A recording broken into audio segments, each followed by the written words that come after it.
ทางน้องเจิงนี่มาพี่จักเทื่อแล้วล่ะครั้งแรกได้ดิเนาะโอ้เอาทางน้องเพิ่นว่างพอดีเลยมื้อนี้ก็ได้เอามายังบ่ได้เอามาแต่ป่าตัดดอกบ่เลยโอ้ตัดแต่หึงแล้วเสาเลย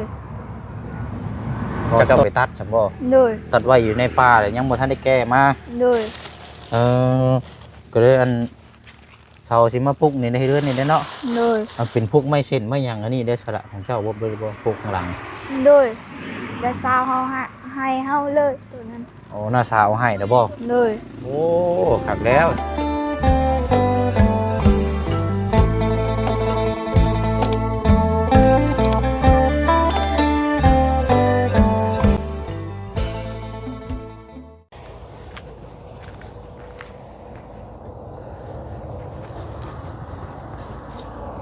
โอ้เนาะบ่มากเลยพี่น้องถือว่าเอาไว้เป็นที่ระลึกอีกครอบครัวนึงได้อันนี้กับพี่น้องเนาะเอาแต่ว่าเราวางได้เนาะบ่ายมันคือเซ่แท้ย่ามันทับถมเล็กน้อยได้นี่พี่น้องเนาะเอามาพบมาเจอกันอีกคือเก่าพี่น้องเนาะบรรยากาศก็ลมหนาวเนาะแต่ว่ามามื้อนี้ก็พาพี่พน้องมาเยี่ยมยามนะครับมามอบนำมื้อนี้พี่น้องเนาะเป็นเคสที่พี่น้องให้ความสนใจ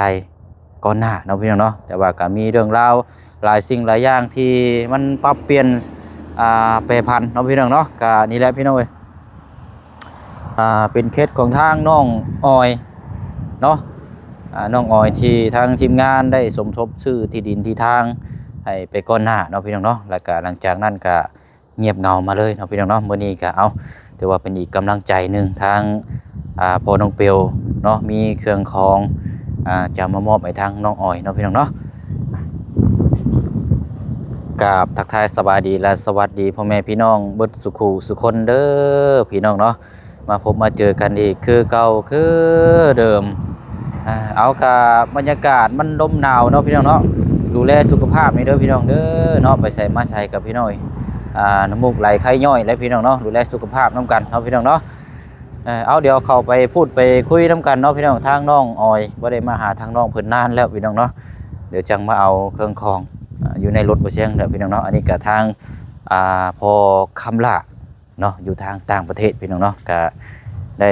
ทำได้ส้มเพิ่นก็ได้พูดได้คุยก็อยากช่วยเหลือเบื้องต้นเนาะในอยู่ในกินนี่แหละพี่น้องเนาะพอคำละที่ซอยซื้อสมทบที่ดินที่ทางในทางประตู7 ปีนะพี่น้องเนาะไปนะเดี๋ยวเรามาทางนี้ก่อนโอ้หลงม่วงเนาะพูดได้นี่นี่น้อยก็เป็นหมากได้นี่โอ้ใช่เนาะคือบุคือเก้าบาทนี่โอ้ยเอาสบายดีจนเป็นสาวแล้วบาทนี่เนาะยืนเบิ่งอยู่ฮะผู้จนท่วมเฮ้ยไรเอาเนาะช่วงนี้ก็นานแล้วเดี๋ยวพี่น้อยบ่ได้มาหาเนาะตั้งแต่น้องเพิ่นตามเข่าเพิ่นแหละทางทีบ่เสียงจำได้เอาเป็นจังใดเนาะช่วงนี้บ่ได้มานานเลยแล้วก็ทีมงานนำเฮ็ดงานยังล่ะซุมื้อนี่ไปกลมันเลยยังบ่แล้วบ่ยังมันแพ้น่ะมันอยู่บ้านเฮานี่แหละแล้วก็บางเทื่อก็ไปกลมันนะเช้ามันไว้เขาเจ้าเอาแห้งน้ำกันนี่บ่โดยเจ้าก็เฮ็ดได้อยู่บ่ได้บ่เมื่อยบ่เมื่อยคือกันไปเอามันนี่เฮ็ดเริ่มขั้นตอนนี่มีแบบไรแน่ลูกแรกเลยนะเฮ็ดแบบไรตัดก่อนโดยแล้วตัดแล้วก็มาก้นแล้วก้นแล้วก็ใช้รถแบกบ่เจ้ากะแบกเป็นใช้กระสอบเนี่ยบ่แบกได้ใช่แบกบางเทื่อการว่าได้แบกว่าได้ใส่กระสอบมีแต่ผู้ชายเอาใส่กระสอบแล้วแบกว่าเอาไปเอาแห้งน้ำกันนะนี่เนาะเอาลืมไปพี่น้อยทางมากับทางอาเจืองเนาะเป็นมือกล้องให้ทางอาเจืองกาช่วงนี้ก็ติดกับเรื่องงานในครอบครัวก่อนช่วงนี้ก็เนาะเบิ่งตัวนี้กันก่อนถ้าว่าว่างนี่ก็ดึงไปทั้งเอาแห้งน้ำกันอันนี้ก็ ใช้ทั้งพ่อทั้งแม่ได้สิเป็นเฮ็ดเวียกงานหยังดุซุมื้อนี้กะพ่อแม่เจ้า ก็ไปก้นมันคือกันนั่นแห ค ละ นมันคือเก่า โดย ทางเอื้อยเจ้าด้วยซะ เอื้อยก็ไปก้นกันมันคือกัน อ๋อเนาะ บางเทื่อก็เอาแห้งบางเทื่อก็ไปรับจ้างบางเทื่อก็พ่อแม่ไปรับจ้างแล้วเฮาก็เอาแห้งแบบนี้ บ่ สองคนเอาแห้งอันสองคนไปรับจ้างมื้อนี้ก็คือกัน มื้อนี้ก็มื้อนี้ก็ไปคือกันบ่มื้อนี้ก็ โดยฮักก็มา อากามานี่บ่อยู่ไสไปเอาแฮง พุ่นอยู่ภูหั่นละ โอ้โอ้ขยันนี่เนาะนี่เนาะดีแล้วเนาะเฮ็ดเวยกเฮ็ดงานทางอันว่าอันนี้พี่น้องทางอันน้องไม้ก็บ่ได้ไปเยี่ยมไปยามเลยทางนั้นก็เนาะก็ถือว่านานแล้วพี่น้องทางน้องไม้ก็บ่ฮู้ว่าเป็นจังใดเดี๋ยวติดตามเบิ่งนํกันพี่น้องเนาะ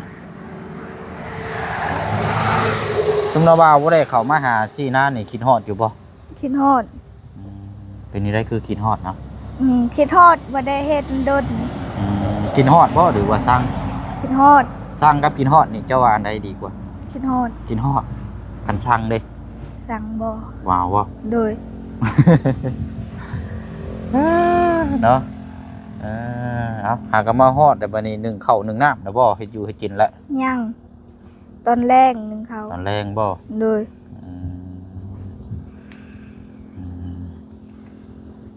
อันนั้นพี่น้อยเดี๋ยวเฮาประสานยางไปเบิ่งที่ดินที่ทางนํกันอีกเนาะ โดย พุ่นละพี่น้อยอยู่ทางลมพุ่นไปเดี๋ยวยางลงไปพุ่นก่อนก็ได้โอ้เบิ่งเด้อเชืองแดมชับ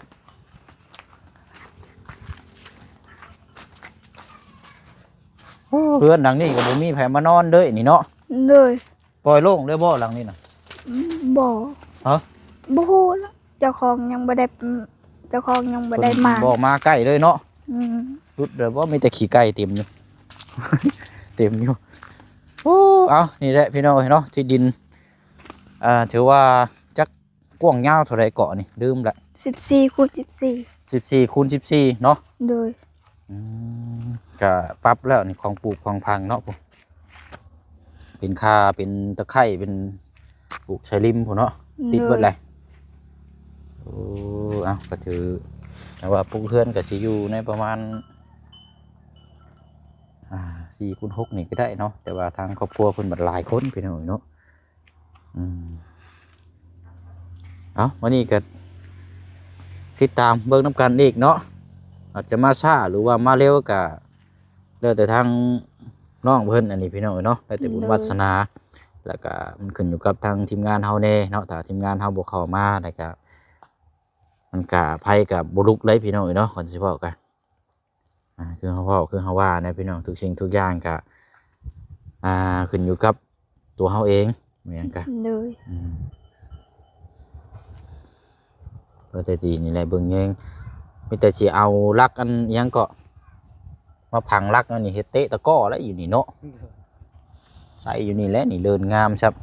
เดี๋ยวเฮ็ดสนามฟุตบอลแล้วนี่เนาะพอได้อบอุ่นก่อนพี่น้องที่ดินไง เนาะทางนี้เด้อจะไปทางใดนี่คือบ่เห็นแท้เงียบชะม้อยชะมีอยู่ ไปเอาแคม ไปเอาแคม ประตูได้ โดย เรากลับมาจากมุ้งบัดนี้ บ่ฮู้ ไปเบิดครอบครัวได้บ่น่ะ โดยเห็นแต่มื้อเช้านี่เราไป ยันค่ำมืดพอแล้วมานี่ก็เนาะ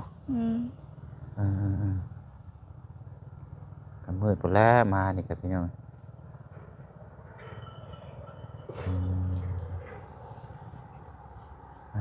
ใช่น่ะเว้าเลยยายกินนี่ปุ๊ นั่งกอดกูโชว์มาเลยปุ๊หันกล้องไปเบิ่งให้เจ้าโอ้เนาะแบบนี้ได้มาแต่ทางใดเนี่ยเนาะ บ่ฮู้ ใช่คือว่าเราไปหาแคมป์ซะ เมียเราไปหา มีอะบ่ โดย ประตูเรามาแต่ใช้ฉัน บ่ฮู้ ตู้มาแต่ใช้นะมาแต่ใช้มาพี่ก่อนย่างนึงมาพี่ก่อนแรงตัวล่อแทบไปทางใดน่ะอ่านบ่แต่งตัวล่อจิเตะเขาน้องจะคล้องล่มแล้วบัด โอ้ยเอายิ้มเปื่อยๆมาเลยพี่น้องเอ้ยเป็นนี่ไรเนาะ เอาอยู่ดีมีแห้งสบายดีปีใหม่ปีใหม่ก็ยังคือเก่าเนาะโอ้เอากอกยานิบใส่หูอีก ไปเบิ่งโมเห็ดห้องน้ เป็นห้องน้ำเป็นห้องน้ำอยู่ใช่นะ ำนี่อยู่บ้านเฮาอันนี้เห็ดบดบ้านเห็ด แบบว่าห้องน้ำรวมบ่ โดยห้องน้ำบอลเฮือนเข้ารวมคือเฮาน่ะเฮาเป็นคนกะลัน เออ เอาชายไปเกินเฮาเลย อ๋อเพิ่นมาเอาทรายน้ำเพิ่นเจ้าบ่แบบห้องน้ำแบบนั้นน่ะ เฮ็ดแบบห้องน้ำบอลข้างๆเฮือนที่เฮารวมนั่นแหละ แบบเพิ่นในบ้านบ่ โดย แบบเป็นห้องน้ำรวมเนาะ โดย แล้วใครมีเฮหรือว่าปูนทรายก็สมทบช่วยกัน แบบนี้เนาะโอ้ใกล้สิแล้วล่ะบ่ ยัง เพิ่นเฮ็ดจังห้องอ่ะนะ 2 2ห้องเวลาอันเขาเจ้ามาตุ้มมาโฮมหรือว่ามารวมแบบมันบ่มีห้องน้ำเขาเนาะ โดย เพิ่นก็ได้เฮ็ดห้องน้ำวันนี้อันทั้งประตูก็ได้เอาอันทรายอยู่ในนี้เนาะที่เดือนเอาไปสมทบช่วยกันโอ้ยดีๆเนาะเอาสาธุโมทนาบุญนำเนาะใช้เมียเจ้าไปใช้ซะ ตามเขา นำเข้าอยู่ใช้น่ะหม่องใด เพื่อนพอเห็ด อืม ไกลบ่ล่ะ พุ่นบอลเฮือนนางปานนั้น อ๋อมองหันบ่ โดย ตำเข้าเนาะเจ้าก็ตำคือกันบ่ ตามคือการของเฮาไปชอยเห็ดเวียกกับหมอ แล้วตำเป็นแต่ผัดบ่เป็น พัดบ่เป็นเนาะเอาจะเดี๋ยวไปตำเข้าเด้อจ้ะเด้อเดี๋ยวจังหน่อยเฮาสิตามไปเบิ่งเด้อเอาไปกับเมียเจ้าพุ่นเด้อพุ่นตู้เด้อเดี๋ยวเอาอยู่ดีมีแฮงเดี๋ยวเฮาสิไปเบิ่งเจ้าตำเข้าเด้อพุ่นละไปเด้อเดี๋ยวเฮาตามไปเด้อเอา เอาเลย เอาเลยบ่ซั่น เอาหยัง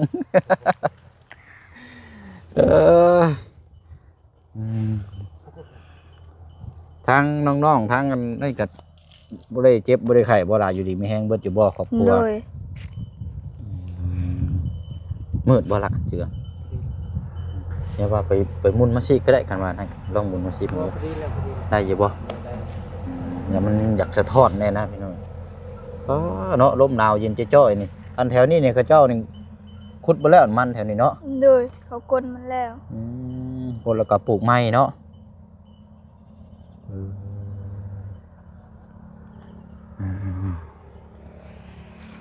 เอาซะเนาะมีแต่ว่าทางบ่เสียงมาหามื้อนี้ก็ทางมาเยี่ยมมายามทางน้องแล้วก็เดี๋ยวมีแนวมาฝากมาต้อนนำเนาะ โดย เดี๋ยวพระยาไปเอาอยู่รถบ่เสียงแล้วก็จังเป็นนางอยู่กระตูบหม่องทางอายะเจ้าอยู่หั่นเนาะไปเอาเดี๋ยวไปพุ่นแหละโอ้เนาะมื้อใดสิได้ปลุกเฮือนมีหยังแน่ตอนนี้ บ่ฮู้ หึ บ่ฮู้ ไม่เด้ไม่เส้นไม่หยังมีแล้วบ่ โดย มีแล้วแต่กัน มีไม่หยังแน่ ไม้เศร้า แล้วก็ไม้เขามี เสา โดย โอ้เสาก็มีแล้วบ่ ไม้เฮ็ดแบบนี้ แบบนี้โอ้ยนี่มันปลุกกดเนาะ โดย ปลุกกระตูบแบบนี้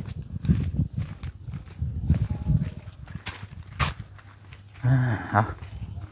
โซนนี้ก็เฮาบ่ได้เข้ามานานแล้วพี่น้องเนาะก็หันเบิ่งทางนี้ก็ผู้หลังนั่นเนาะเฮ็ดแล้วอะไรเรียบร้อยหลังบักใหญ่พี่น้องอึมทุ่มอยู่โอ้ยโคตรดีเนาะมาเดี๋ยวเฮาเอาเครื่องแล้วก็จังไปเบิ่งน้ำกันเนาะนี่ยังไงปุ๊บ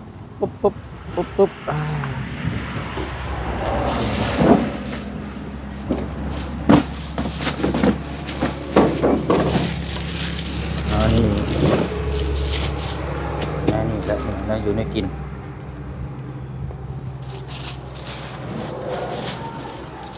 สุราซุมมื้อนี้กินข้าวกับหยัง กินข้าวกับผักอยู่ใดผักมาได้ให้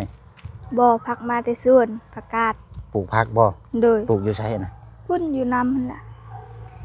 น้ำเซบ่ บ่จักน้ำหยังฮู้ อ้าวสั่งว่าแล้วพี่น้องน้ำหยังกะยาป้าอุ้มมาลูก พุ่นละเดี๋ยวไปเตียงพุ่นละเนาะ เลย ไปเดี๋ยวเฮาไปเบิ่งนำกันปุ๊บ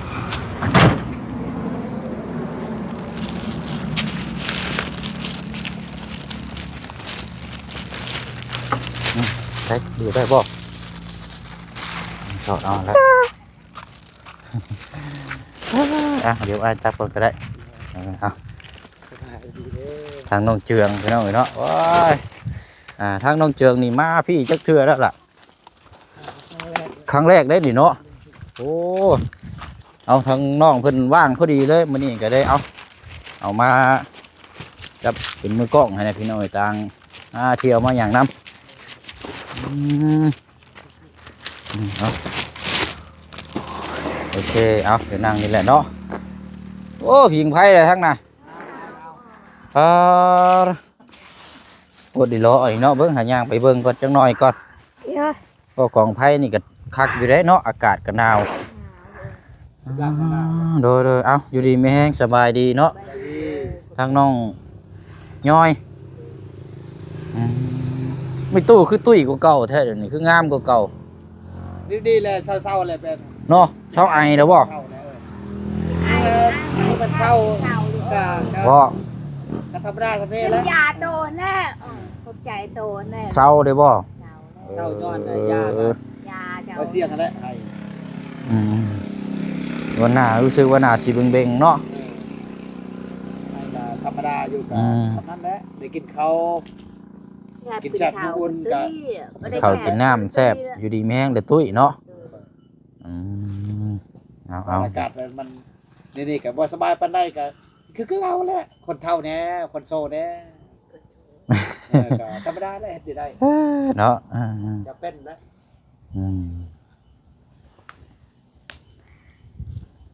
เอาแล้วเนาะพิงไผ่ยำคำยำแดงเนาะ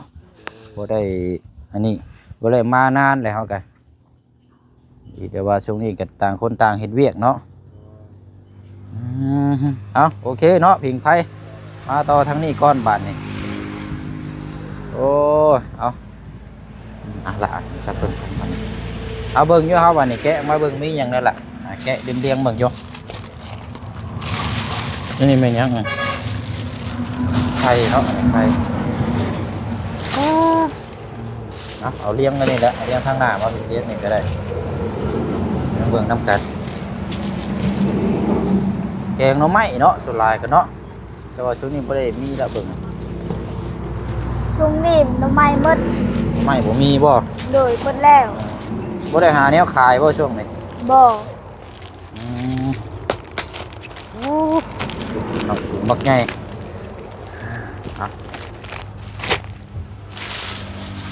รับจ้างเอาช่วงนี้เนาะจ้างรับบายเอาอันนี้ปลาแดกแล้วก็ยังก็น้ำปลาเนาะใช้น้ำมันได้สุดก็มีบ่เนาะว่าดื่มน้ำมันป้าถอดไข่แล้วเอาน้ำได้ขั่วเอาเนาะเอาได้เนาะเป็นแนวอยู่ในกินมาฝากมาต้อนมื้อนี้ก็นี่แหละไปหน่อยมีแต่แนวบริโภคหมดเลยช่วงนี้ก็บ่ได้มานานแล้ว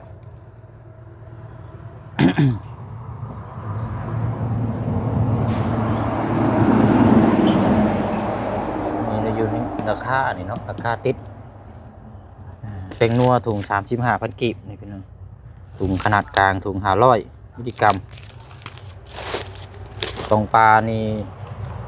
แล้วแต่อยู่ห้านอันนี้นี่แต่45,000กีบ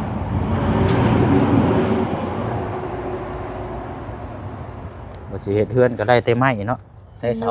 ใช้จังหวะ ยังบ่ได้เอามาแต่ป่า ตัดแล้วบ่ โดย โอ้ตัดแต่หึงได้เสา โดย จากต้น โอ้โห เอ้าคือว่ามีเสาซะ พอเฮา จากต้นนั่น จักนะ พอเจ้าไปตัดซั่นบ่ โดย ตัดไว้อยู่ในป่าแต่ยังบ่ทันได้แก้มา โดย ก็เลยอันเสาสิมาปลุกนี่ในเรือนนี่เนาะ โดย โอ้มันเป็นพวกไม้เส้นไม้หยังอันนี้ได้สละของเจ้าบ่พวกข้างหลัง โดยแต่สาวเฮา ให้เฮาเลยตัวนั้น โอ้น้าสาวให้นะบ่ เลย โอ้คักแล้วซะนี่ก็มันอยู่ใต้พื้นนี่ก็แม่นบ่ บ่ เอาตัวนี้ของไผซะ ของน้าสาว ตัวนี้เราบ่ให้บ่ เลยเราว่าแค่ให้2ล้านให้ อ๋อคันว่าซื้อ2ล้านนี่แม่นเราเอาให้ เลยแต่ก็บ่มีเงินบ่มีคันให้น้าสาวแล้วก็บ่มีเงินซื้อข้าว ก็เลยเอาไว้ก่อนเนาะ เลย แต่ว่าตัวข้างหล่างนั้นเราเอาให้อีกซื่อ เลย โอ้ดีแล้วซะเนาะเอากะความคืบหน้านํกันก็ถือว่าเสานั่นตัดแล้วแต่บ่ฮู้ว่าจักต้นเนาะ เลย มื้อใดสิไปแก้บ่ได้ถามแล้วบ่ โดยพอเฮาวานแล้วก้นมันทางนั้นละกันแล้วเวียกพอเฮาไปส่งบัดเซินเขาเฮ็ดเขาแต่งดองแล้วก็มาแก้แล้วได้แล้วก็พอเฮาจะมางเฮือนตรงนี้แหละ มางหลังนี้แล้วก็จังสิปลุกพุ่นบ่ เลย โอ้เอาล่ะพี่น้อยเนาะเพราะว่าอยู่นี่ก็ดินนี่มันบ่แม่นดินเฮาเนาะ เลย ดินคนอื่นพี่น้องดินทางประตูนั่นแหละเนาะที่เฮาซื้อนํเราหั่นแหละ อืม เอาก็ถือว่ามีความคืบหน้านํกันเนาะทางครอบครัวเพิ่นขยับขยายอยากได้เฮือนได้ซ่านพี่น้อยเนาะก็บ่ฮู้ว่าจักเสาแบบใดจักต้นเท่าไรเนาะทางน้องเพิ่นก็บ่ฮู้พี่น้อย เลย แต่ว่าก็ยังขาดลายหั่นแหละเนาะเอาซะเนาะมีแต่ว่าติดตามเบิ่งนํกันพี่น้อยเนาะนานๆทีมาเยี่ยมมายามเอามีแต่ว่านุบมือเนาะฝากมุกขอบใจขอบคุณขอบคุณทางประตูเด้อลูกเด้อทางประตูคำลาเนาะพร้อมครอบครัวอยู่ทางต่างประเทศ เลย ในอยู่ในกินเบิดนั่นแหละเด้ออวยพรอวยใช้ทางประตูแน่ปีใหม่เนาะให้เพิ่นอยู่ดีมีแฮงเด้อเนาะ ขอบใจเด้อทำประตูของทำลาให้อยู่ดีมีแห้งให้ร่ำให้รวยให้สุขภาพแข็งแรงไปทางใดมีแต่โชคดีให้อายุยำยืนนอนได้เงินหมื่นตื่นได้เงินแสนเงินล้านคนเจ็บอย่าได้คนไข้อย่ามีหาพัฒนาสิ่งใดขอให้ได้สิ่งนั้นสาธุปีใหม่เด้อ โอ้ยเอาตุไปหน่อยเนาะบัดนี้เนาะก็โอ้ยดีใจแล้วบัดนี้เนาะ เลย ได้เนื้ออยู่เนื้อกินเลยทักกี่ดอกบัดนี้พี่น้อยนี่แหละทางเด็กน้อยก็หลายช่ำอยู่เพื่อนเจ้าก็เนาะ เลย เอาเสด็จมีแต่ว่าตามนั้นแล้วเดี๋ยวนะว่าสิมาเยี่ยมยามทำข้าวไหมอันนี้ก็จัดแจงเองบัดนี้เด้อ เลย สิได้เดินทางไปเวียกต่ออีกก่อน เล เนาะ ย เอาสบายดี ส ทั้ง บายดี ประดุมกันละโอเคใช้เอาไม้มาอยู่ค่ำเลยเด้นี่พี่น้อง4 โมงปลายเนาะวันเวลาเนี่ยเอาเมียนรถละเด้อโอเคเสียงเขาเป็นยังได้คือหนาวแท้นี่เนาะ หนาวอยู่บ่ธรรมดาเนาะเอาเก็บเมียนแล้วล่ะเด้อไปเอาจะกลับก่อนบัดนี้เนาะไปเดินทางเอาก่อนบัดนี้พี่น้องจังว่าจังคุยน้ำกันเนาะ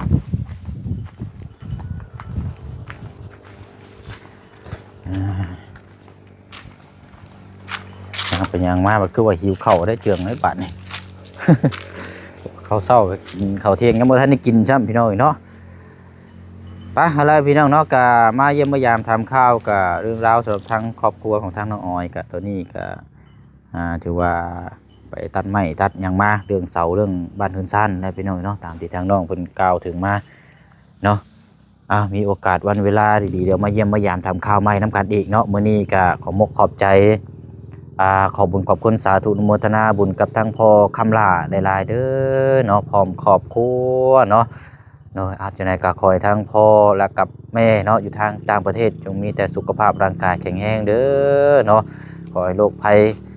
ไข้เจ็บเนาะกับว่าให้มาเบียดมาทัดให้มีแต่สุขภาพร่างกายแข็งแรงความเจ็บอย่าได้ความไข้ยาสูมีเนาะเวียกงานหรือว่าธุรกิจประกอบใดๆก็ขอให้ประสบความสำเร็จ